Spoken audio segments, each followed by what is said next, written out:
ফরজ নামাজের পর সকলে মিলে মোনাজাত করার ব্যাপারে বিস্তারিত।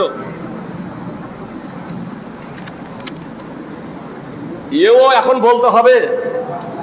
এখন তো অনেক মাযহাবী আলেমরাই বলছে যে তার কোনো প্রমাণ নেই। আর যদি প্রমাণ আছে কোনো কিছু নেই, একসাথে হলেই হলো। মুহাম্মদ সাল্লাল্লাহু আলাইহি সাল্লাম তার 23 বছর জীবনীতে একদিনও যদি দোয়া করে থাকেন হাত উঠিয়ে, যে হাত উঠিয়ে দোয়া করেছেন, সাহাবায়ে কেরাম আমিন আমিন বলেছেন, যথেষ্ট। এক ওয়াক্তের যদি এটা যদি করে থাকে তাহলে এটা প্রমাণিত হয়ে যাবে। বুঝতে পেরেছেন? এখন ভাইদের দলিল হলো আল্লাহ রাসূল সাল্লাল্লাহু আলাইহি সাল্লাম তো নিষেধ করেননি।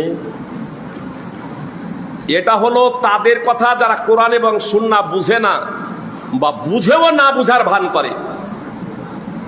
এক শাইখুল হাদিস এই ধরনের একদা কথা বলছিলেন, এক সেমিনারে ছিলাম, অনেক ওলামায়ে কেরাম। তো বলছেন সরাসরি দেখাতে হবে যে এটা নিষেধ, ফরজ নামাজের পরে যৌথভাবে সম্মিলিতভাবে হাত উঠিয়ে দোয়া করা যাবে না, এটা সরাসরি দেখাতে হবে। তা আমি তখন ওনার কাছে গিয়ে বলছি, খুব লাফাইতে শুরু করেছে। আমি ওনাকে বসছি, আমি বলছি যে সে একটা ছেলে জিজ্ঞেস করছে যে চাস্তের নামাজের জন্য আজান দেওয়া যাবে কি যাবে না। চাস্তের নামাজ আছে না নাই?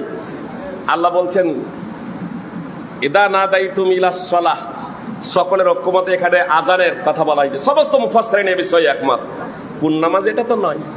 তো আমি বলছি চাস্তের নামাজের জন্য আজান দেওয়া যাবে কি যাবে না, যার ইচ্ছা হয় আসবে, না আসবে, মানে জায়েজ মনে কেউ যদি চাস্তের নামাজের জন্য আজান দেয় তো এটা দেওয়া যাবে কি যাবে না। তো বলছে না, এটা দেওয়া যাবে না। তা আমি বলছি শেখ যদি এখন জিজ্ঞেস করে যে চাস্তের নামাজের জন্য আজান দেওয়া যাবে না, ডাইরেক্ট নিষেধ দেখান, তো এর দলিল বলছে এই বিষয়টা বাদ। এখন এই বিষয়টা বাদ। আমি বললাম শেখ আপনি বুঝে গিয়েছেন, আপনি চুপ করেন, আর না হয় স্টেজে গিয়ে আমি ঘোষণা দিয়ে দেব।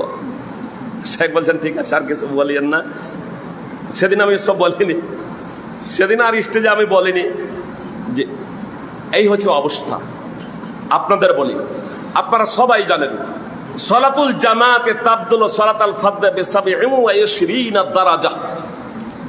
একা একার নামাজ আদায় করার চেয়ে জামাতে নামাজ আদায় করার ফজিলত 27 গুণ বেশি।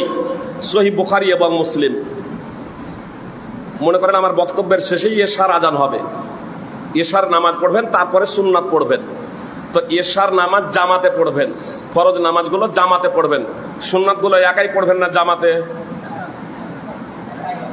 একা একাই। জামাতে পড়লে 27 গুণ নাকি বেশি হবে না? যে আজানের পরেই তো এটা বর্ণনা করা হয়েছে, হাদিস আজানের অধ্যায়ে বর্ণনা করা হয়েছে। কোথাও তো নিষেধ নেই যে সুন্নাতগুলো জামাতবদ্ধভাবে পড়ো না।